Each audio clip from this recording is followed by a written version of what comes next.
Welcome to the very first episode of Meaningful Times with Friends. This is a new concoction of a YouTube show, podcast, whatever the hell you want to label it. It is just up on YouTube for now. But this was an idea. If you go back through the archives of my In the Meantime with Me and Dave episodes from the pandemic, you will see one episode. I don't remember the number of it. But it's one in particular where I have not all of them, but a lot of my old friends from growing up. And it's one of my favorite episodes because it somewhat reflects us hanging out. They're very funny people. They're not comedians. I'm the comedian, but I'm not the funniest of any of these guys. These are people who actually I consider to be very funny and way more clever than I ever could be.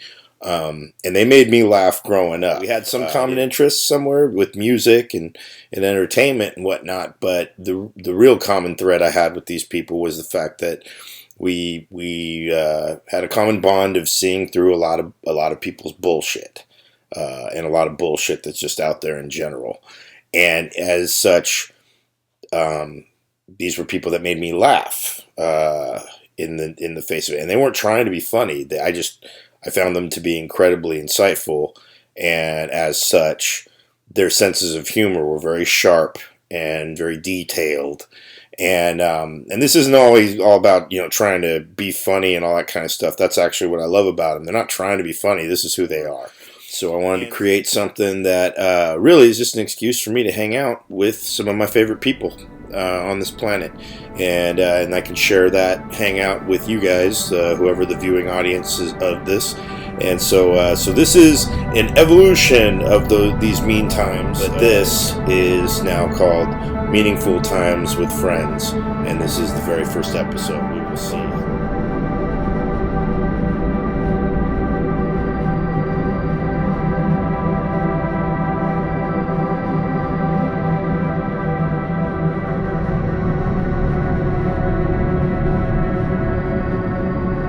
Welcome. We are at the first Meaningful Times with Friends episode, new spin-off podcast of various degrees, podcast, YouTube cast, whatever the hell it is. It is a brand new show, courtesy of myself, me and Dave, being a comedian, with these are three very good friends, best friends I'd call them, from growing up, some of the funniest people in my life. So let's go around and introduce ourselves. So start with, I guess, Jason. Hi, I'm Jason. And what do you do, Jason? I make coffee for Target, unfortunately, temporarily. I make noise. I make unusual videos, and I exist. Yeah, you can say you make porn. Oh, well, I used to make porn. I don't make porn anymore. Not like act in it. You edit. I'm a video producer. Let's say I'm a video producer, post production, etc. Yeah, fine purveyor of adult cinema, particularly of the male on male gender. Right. I make it. Right.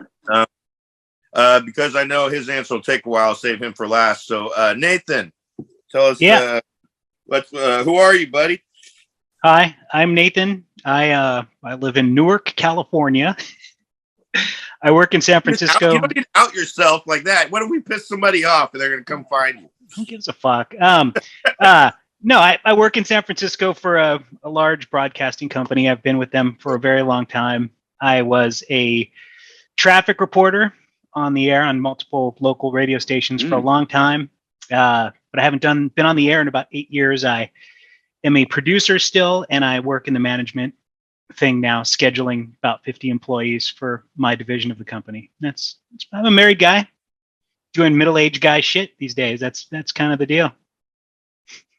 And it's very funny knowing how we know Nate from growing up as being a modern rock, not goth, but Sort of goth adjacent, maybe. Yeah, goth, yeah. The precursor to goth kind of thing. What they call you, mods? Or they called? Is that what we called you guys? Yeah, That's but yeah. That's like a '60s term, but I think it was just like at the time, kids like because modern rock was like the Y105 term for what that music was. Kids at that time would call someone who was like into Depeche Mode a mod. Exactly. Yeah.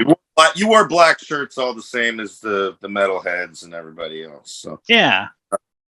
All right. So we got that covered. Now last is our unique voice to be heard from the great plains of wherever the hell these videos are from.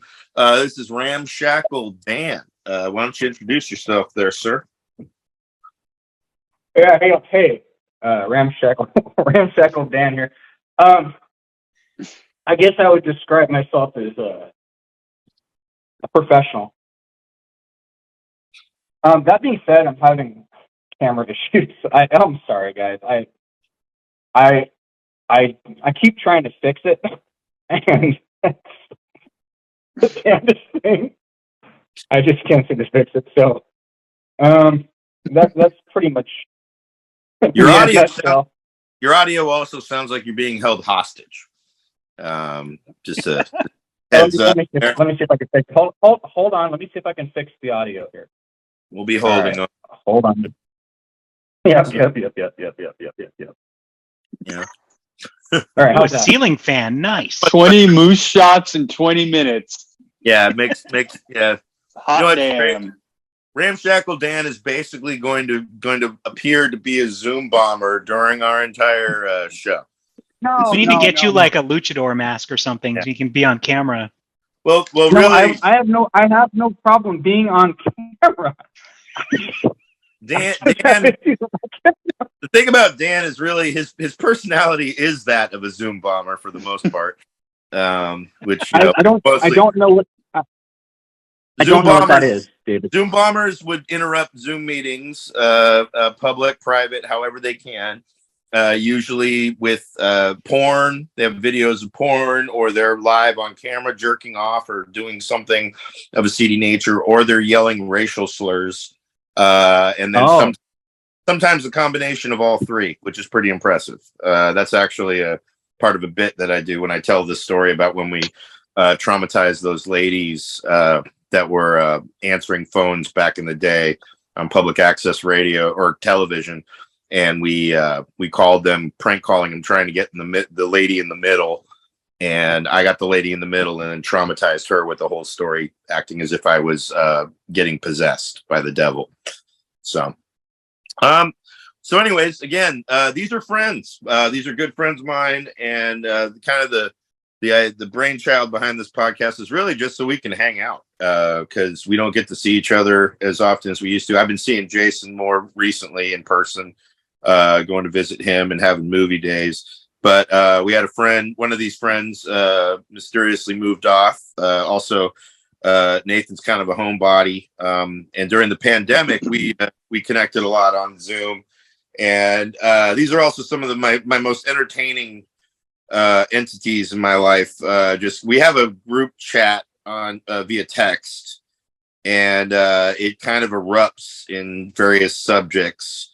And I just look at my phone and I have all of a sudden 30 texts, and I will go through and read through and be quite amused. So we're just kind of recreating that kind of format for this type of thing. So yeah, it's just my buddies hanging out, and we have topics to discuss to kind of keep our idea. This week the idea came from Ramshackle over here, old Ramshackle.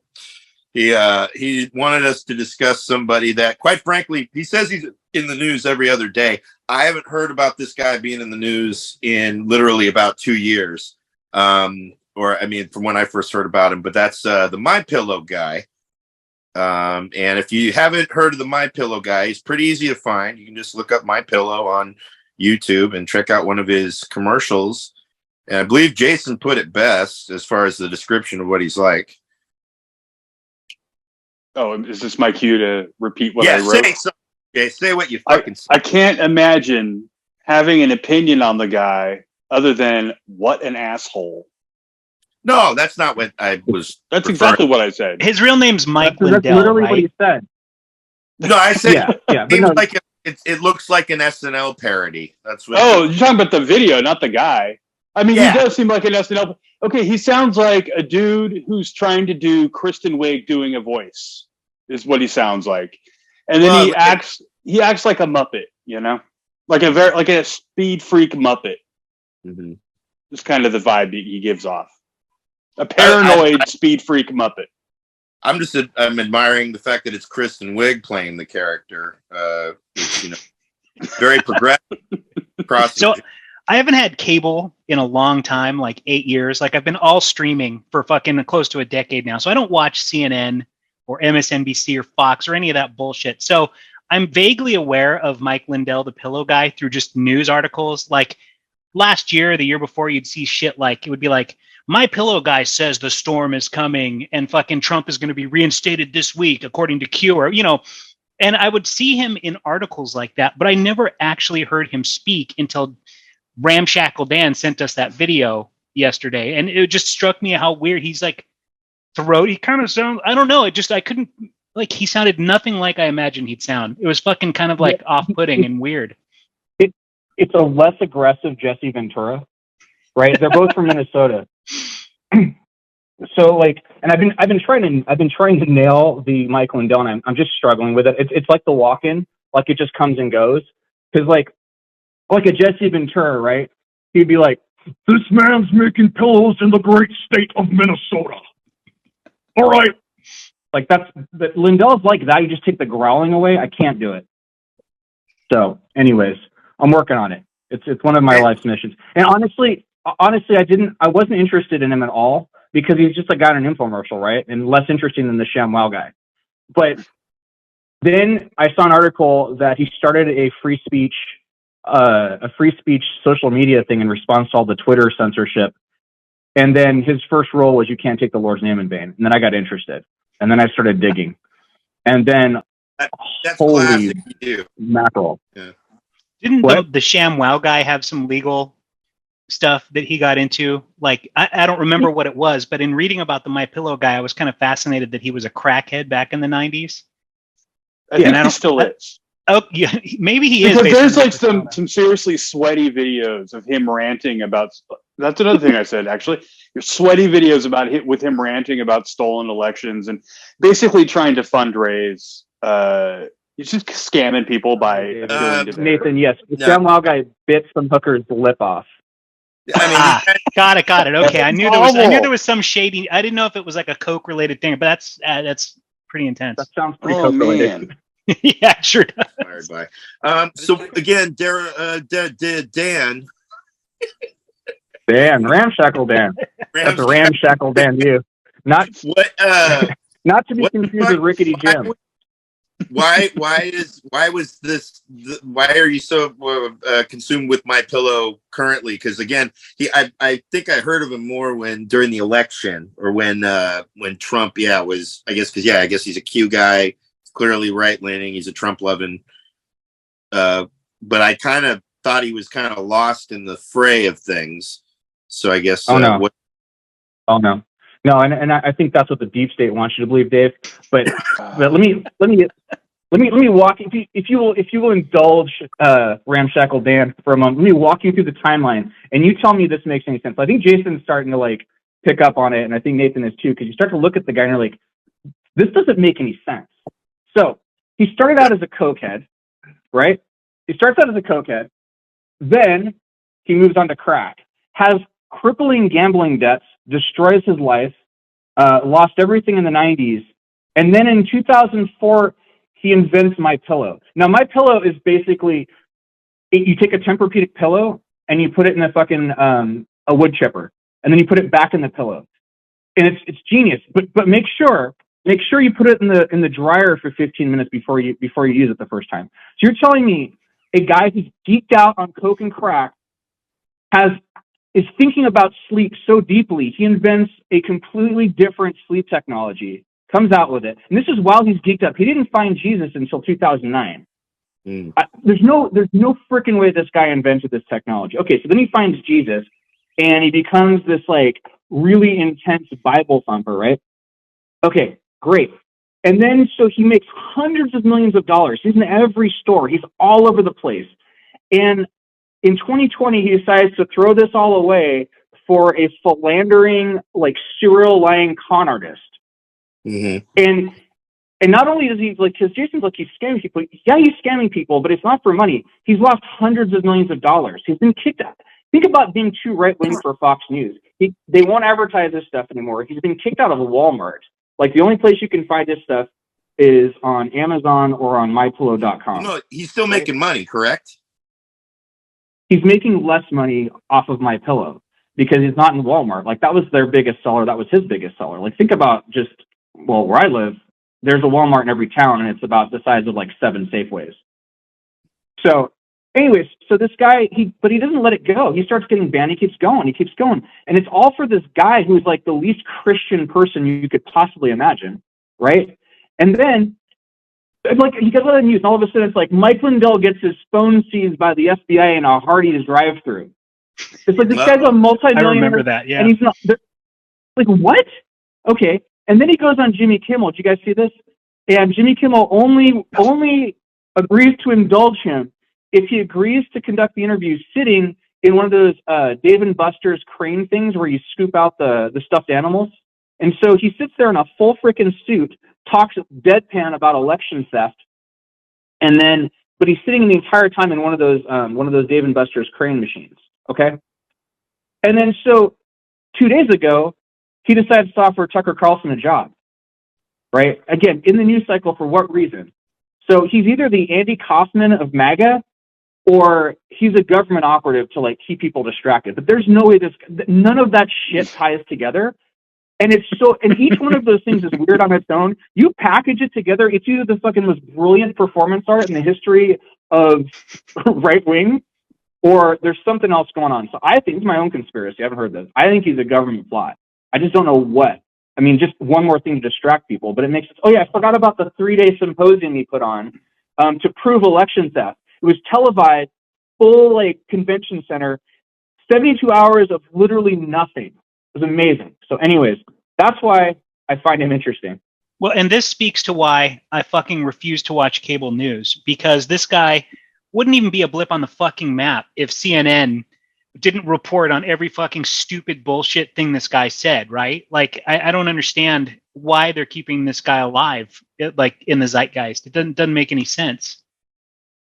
Well, have you guys ever seen or read Manufacturing Consent by Noam Chomsky? I've heard of it. It's basically how... I have trouble reading his books because he's very smart. I haven't read a book in 30 years, but I saw the movie. It's a good 90s. I'm right there with you. There's a good 90s documentary called Manufacturing Consent. It's essentially basically it's saying that the media is all propaganda. There's really no real information there. It's just stuff to keep you distracted and keep you afraid. And this thing, that's why I think this guy's a complete, like, either he's a performance artist or he's a complete product of some sort of like psychological operation. But either way, it's like Nathan's got it. Like, you just turn that shit off. Like, nothing you see is true. I spent the last 2 years mainlining everything just out of morbid curiosity. And people are literally getting 2 completely different sets of reality.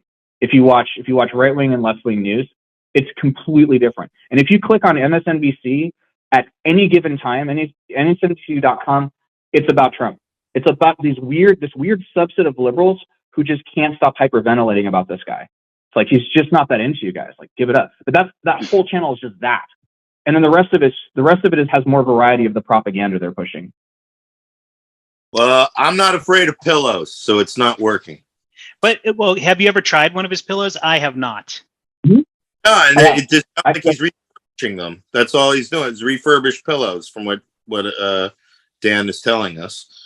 No, that's exactly it. Yeah, I tried it actually, and I got to say, you watched that's all I've ever tried. You Really? No fucking shit. No, yeah, like I have neck problems. You know, I mean, look at my accommodations, right? Not exactly ergonomic. And so I'm in an Airbnb in a town called Clover, South Carolina. for a couple months, and they had my pillows there and a bunch of crucifixes. But more importantly, my pillow. I slept like a crap baby. It was just like the best sleep. Best sleep. No, it was really good. And I almost, I'll be dead honest with you about this. I want to order one. I just don't want my name to go on some sort of list. So when you brought up this topic, it made me think, like, is there an analog to the pillow guy on the left? Like, I think a lot of times you have a hard time, you have a blind spot for the weird shit that goes on in your side of things. But is there anything even remotely similar to him, but on the left side of politics, where there's like this scammy, weird? I don't know. I can't think of anything that even comes close. Yeah, just someone who sells some product that is somehow involved in politics to that level, but it's like farcical and fucking like batshit crazy. Like they call it Hollywood, I believe. Yeah, I guess so. I mean, that might be a fair point. Yeah, I don't know. Yeah, this is the most I've ever thought about the pillow guy.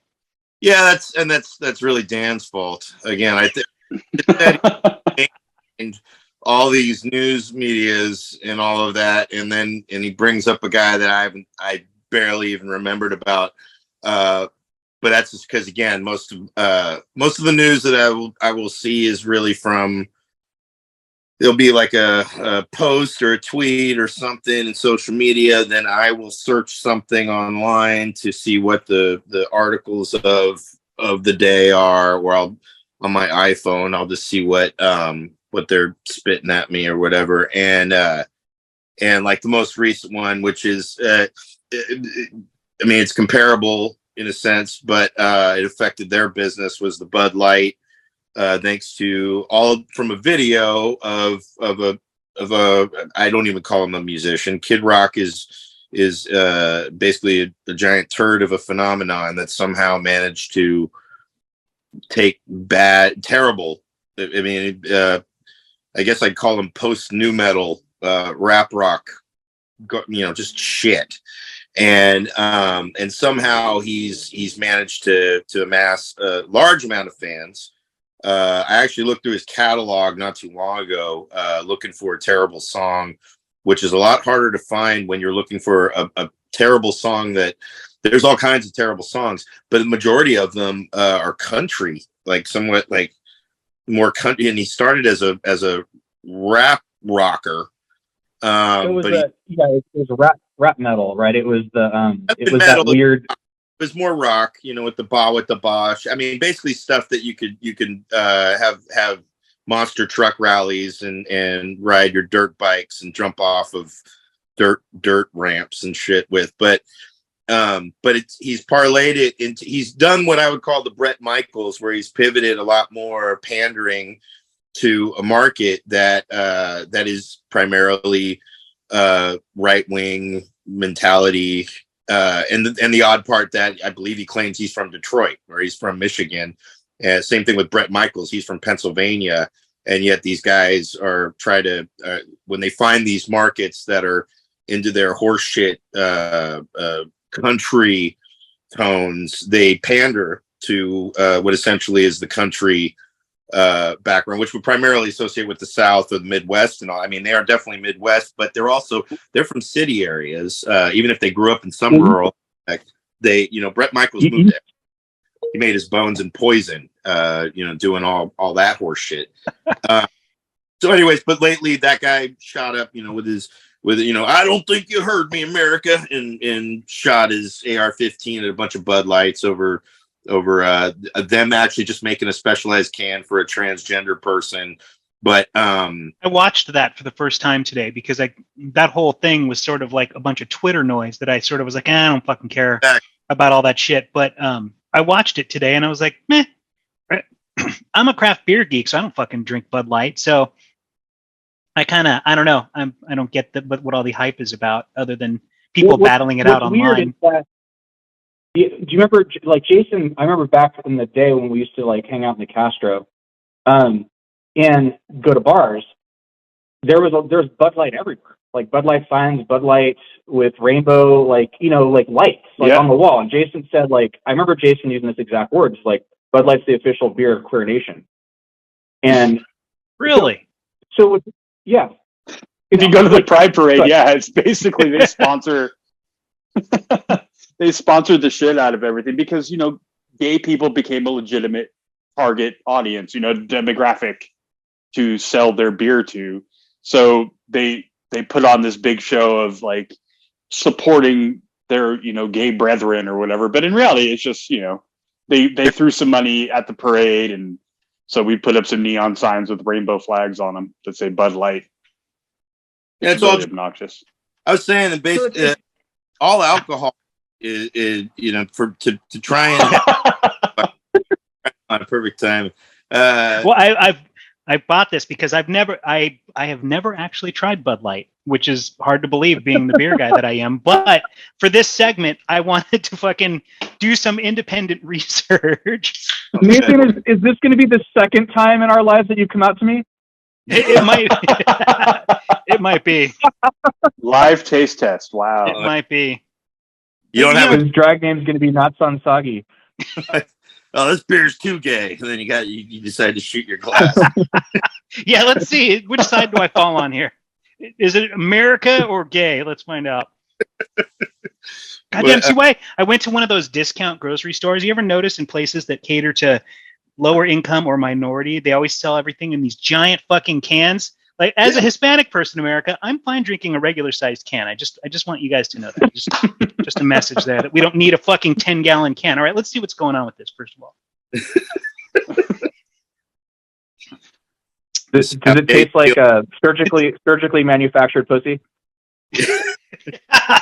It's about what I'd expect. I mean, it's light beer. It's just yellow, boring ass shit. I don't know. I'm probably not going to drink all that. I would like to point out that trans goes in more than one direction.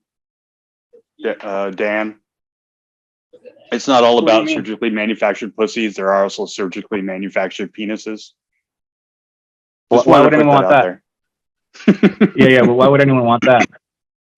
But this offended people. Having a trans person involved with this product pissed people off to the point that they're shooting cans with AR-15s and shit. It's like, the fuck Rock. Is that about? It started with Kid Rock. After that, then people follow in tow. So it didn't start with Kid Rock. Kid Rock is part of the tail of it. It's this manufactured outrage stuff. It's the same thing as the My Pillow guy. It's all this propaganda. That's why I started with talking about Jason 20 years ago. Bud Light's like active role in the gay community in the gay capital of the world. The point is, like, they're acting like, oh, this is some sort of all-American beer, and now they're going woke, and so now we can't support them anymore. And the reality is they've always been pandering to whoever is in their demo that's going to buy their beer. And this is because because the media's got the right-wing people so spun up about trans people. They think they're being put here to like change children and like groom them into like sex slaves.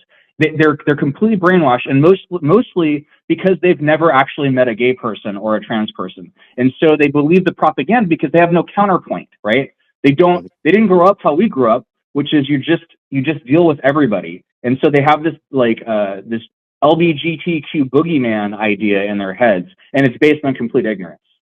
Well, we saw this also with Antifa, with the during the whole thing when they basically Antifa was the boogeyman of all of this when early pandemic, people, they had the election and all of those areas, the same areas were paranoid that busloads of Antifa were coming to invade their town. And I'm like, Antifa is a philosophy that then got tagged as like some kind of, like it was an actual organized movement. I'm like, no, it's majority, people that, mostly are from, whatever punk or whatever disenfranchised community. And there's people who are insiders.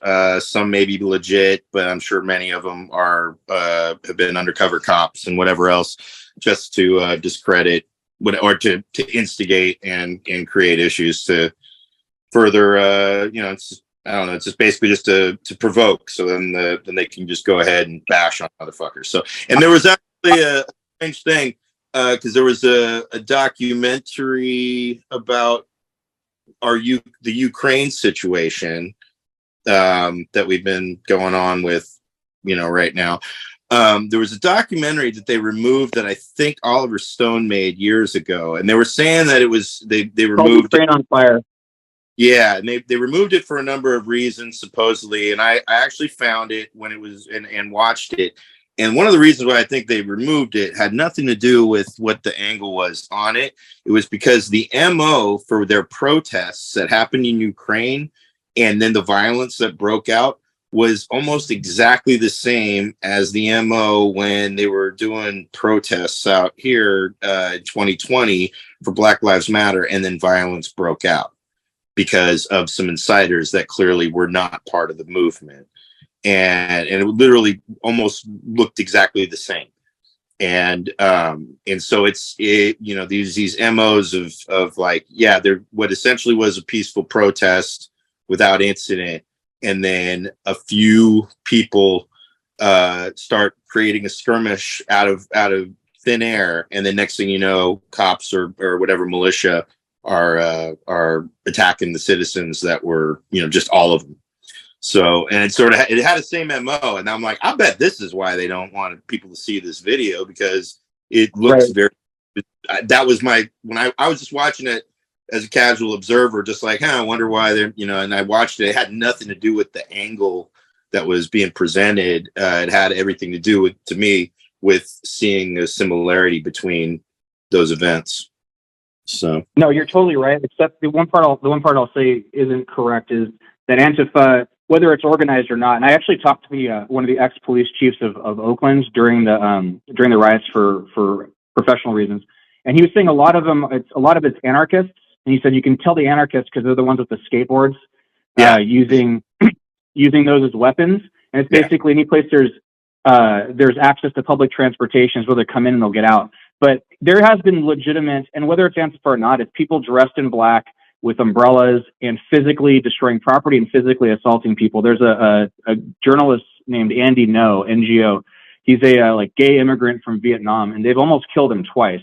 He wrote a book on it called Unmasked. If you look at him on Twitter, he covers Antifa pretty exclusively in the violence that they cause. So whether or not they're agent provocateurs, which is what I think you're referring to, or not, it is a legitimate source of violence.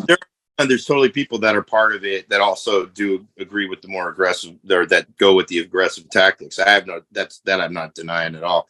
But in other areas, that seems more common in a place like Oakland, whereas in Minneapolis, there was actual footage of people that were later identified as police who were breaking windows and doing some shit. Where I'm like, because Minneapolis isn't exactly some place where I would see more of this level of anarchists. I'm sure there's some, but not to this degree. Well, there was an ex-NBA player who tried to run for Congress as ultra MAGA, and he went through the Black Lives Matter protest. He's like a 6'8" black dude, and it was actually pretty interesting. He took the rally with a megaphone, and he had them all go to the Minnesota Federal Reserve.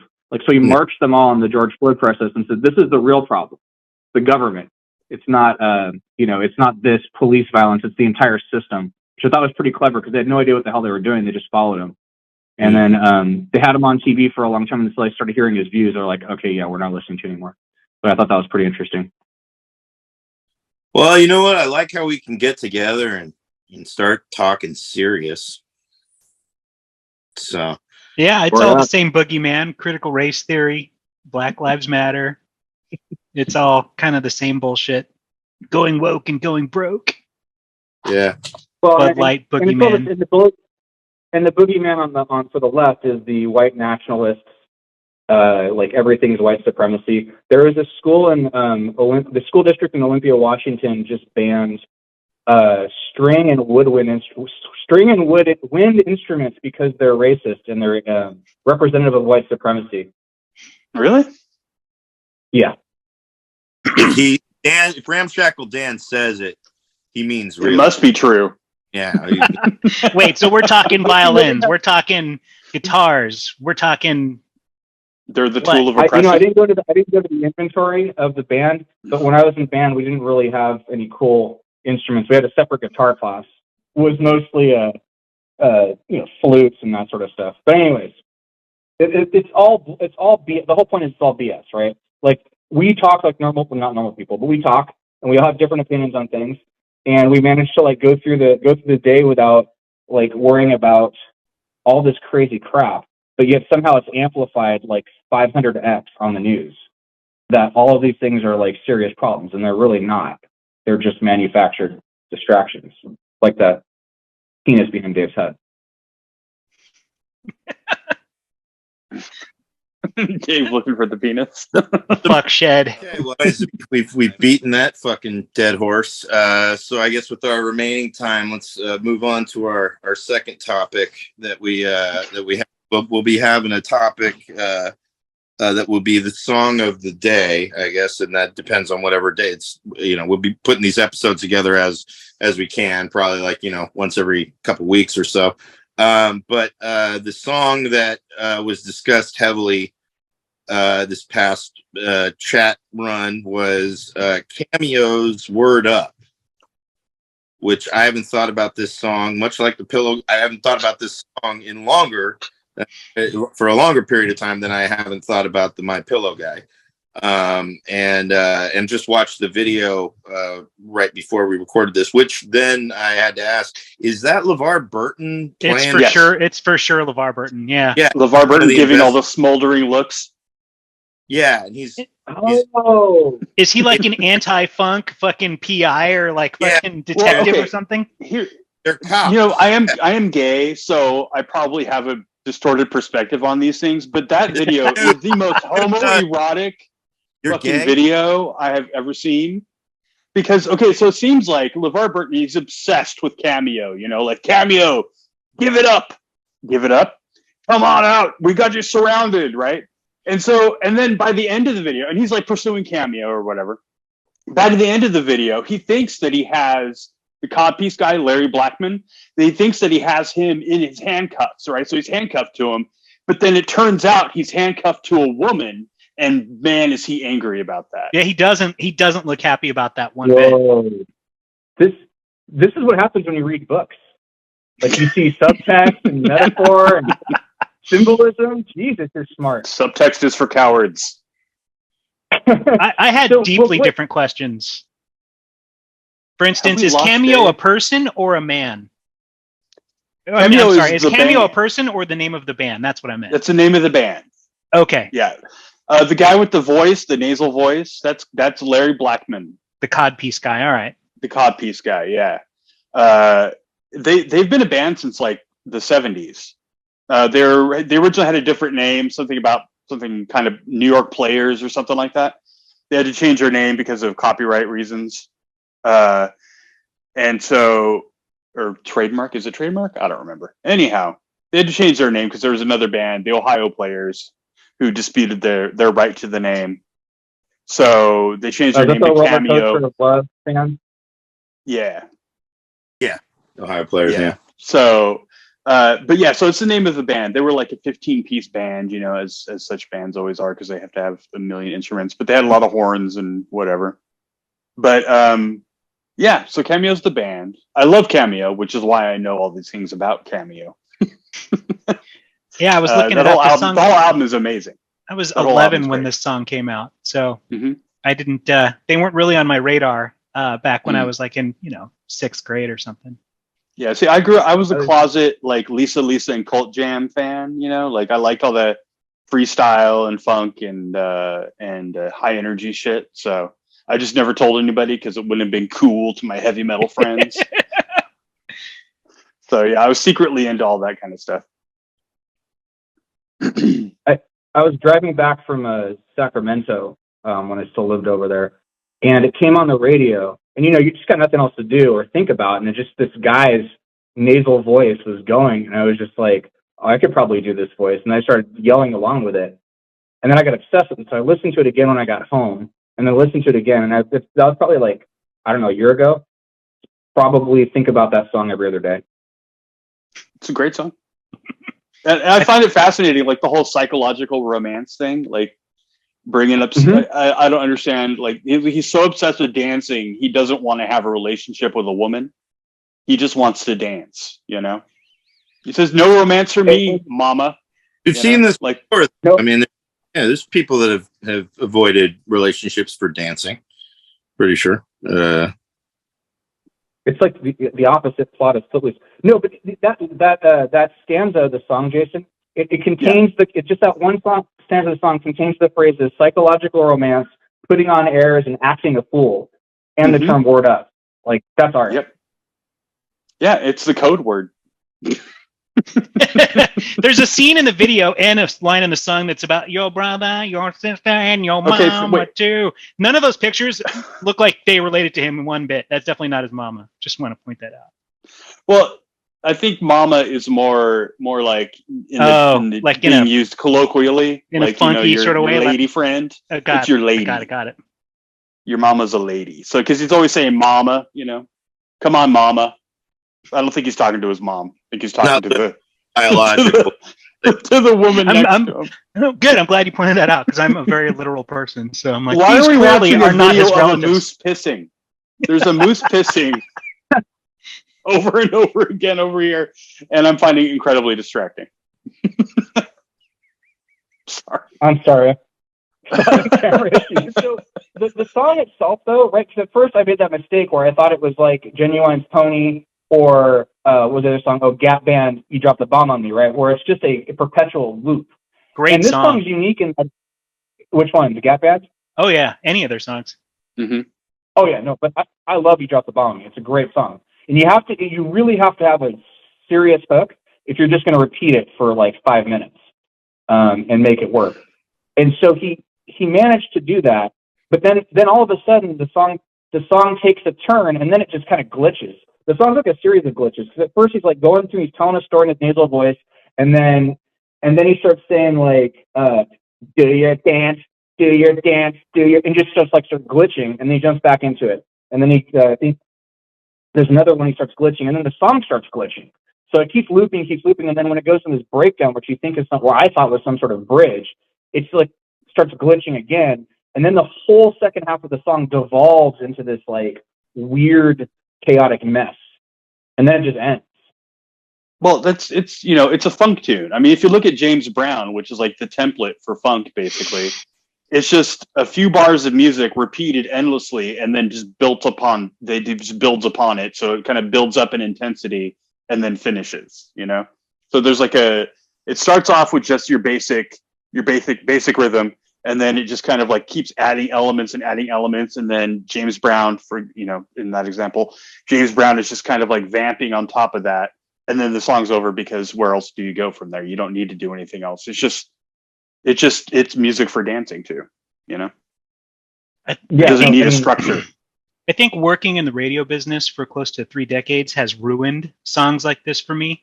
Like, and there's a lot of songs that I think are genuinely good songs, but like years ago, I worked for a radio station that was one of those like upbeat variety of the 80s, 90s, and today kind of radio stations.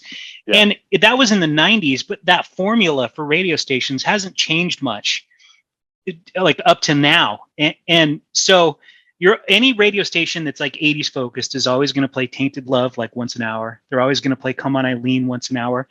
And Cameo, this song is going to be one of those songs that's always going to be in rotation on this type of radio station. And I think because of that, like it's these songs that are good have become like these background noise kind of songs for me, where I'm like, how are they still fucking playing this song? Or if you go to picture like a restaurant patio, like a sports bar sort of situation, and you're outside and they have like a loop of 80s music going, you're always going to hear this song, like in that mix of jams. Like, and it's like, I think it ruined them for me. Like, and I don't want to hate some of these songs, because every time I hear Come On Eileen, I feel like I get rage that builds up inside me. Like, how are they still playing this fucking song? Yeah, but Cameo sort of got pigeonholed into that. This song, anyway, got sort of put in that category with like way deeply overplayed 80s songs, and it's unfortunate because it's a good song. However, I did not know LeVar Burton was in the video, and that changes things a little for me. Looks kind of hot, I have to admit. Looking kind of hot. I haven't watched that. I don't even remember if I watched that video in its completion when it was like a thing, when it was back in the day. Because I mostly remember it from commercials. It was associated with Coke or Pepsi. There was two drinks that I remember. It had an ad campaign, and but they used it in all kinds. It was one of those things where it was such a catchy song. I never bothered to like pursue further because I'm like, oh, it's just a jingle. I don't want to watch this video because it's a cop scenario that today would end in gunfire and bloodshed without any questions asked. Oh, but in the video, the cop, one of the cops is actually converted and he strips off and dances off screen. That part, I got to that part where the cop said, "You know what? Enough with this fascism of my station." This is the power of the word. Of the word that needs to go up. So it's very strange. And I mean, when you guys pick these, I mean, again, these two topics, I was just sort of like, well, these are my friends. I'm going to stand by.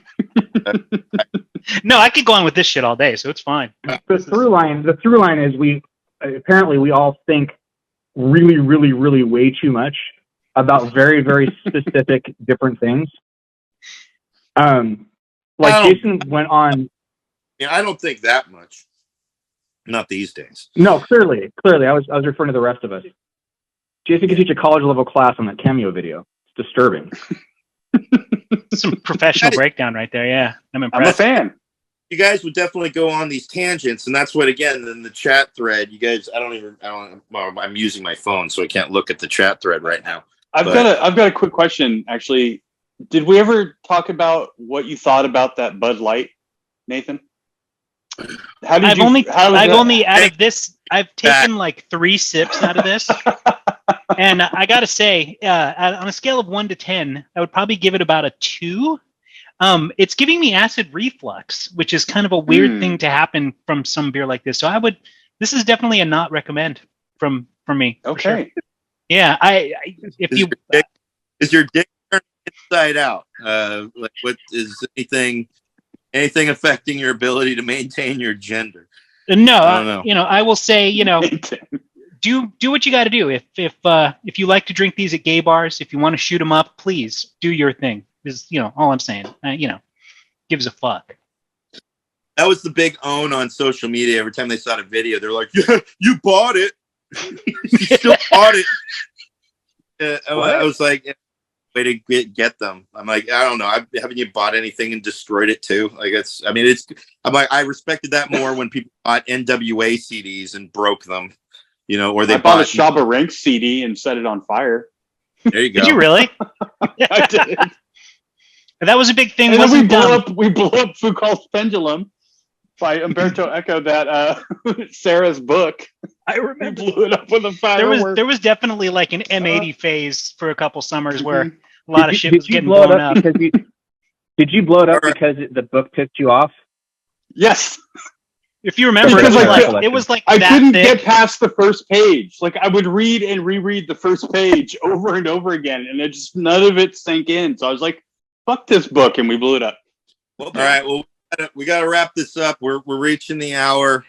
So any closing thoughts on your on your My Pillows meets Cameo's Word Up topic for the day? Yep.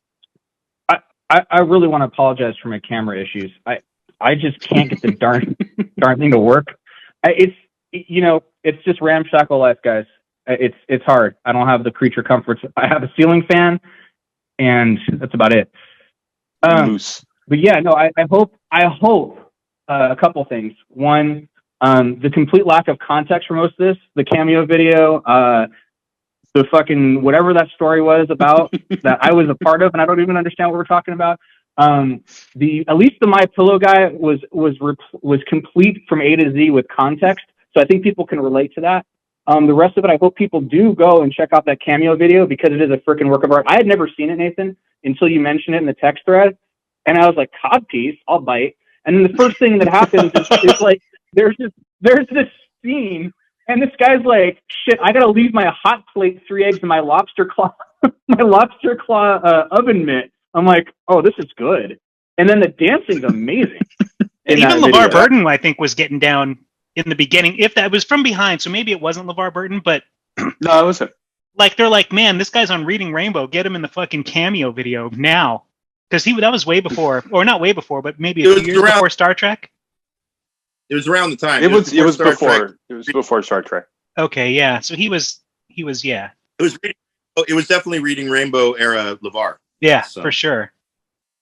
You know, and acting. He clearly was acting. He was looking around like, where are these guys that are trying to word up? Because we need to stop them. And I felt really nervous because I don't know if that guy ever turned off his hot plate, and that never gets resolved as part of the plot. Or Jason, is that some sort of like infertility metaphor with these frying eggs and all these homosexual men? Like these women's eggs are just like rotting.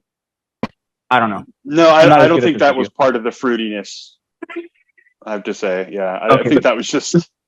I think the domestic, kind of behavior from a man, I think is probably a little bit more the kind of the queerness of it. Yeah. What do you think the cod pieces are all about? Like, that's a pretty unique look. What else, man? It's a look, man. Just look at the dick. Is it that basic? Just up, man. Well, yeah, look at it, but don't look at it, because underneath he's wearing spandex, so it's kind of like my dick is too much for white America, so I got to cover it with this cod piece. That still makes it a focal point, but you still have to use your imagination. Jason, can you please make that a T-shirt? My dick is too much for white America. That's a good way to end. My dick is too much for America. All right, buddy. This has been quite an introductory episode. Great job, everybody. So we will be back in probably we'll figure out whatever timetable we got to do another episode, but this will be an excellent first one. So signing off, this is me, Dave, Jason, Ramshackle Dan, Nathan of Newark. Out. Have a good day, guys.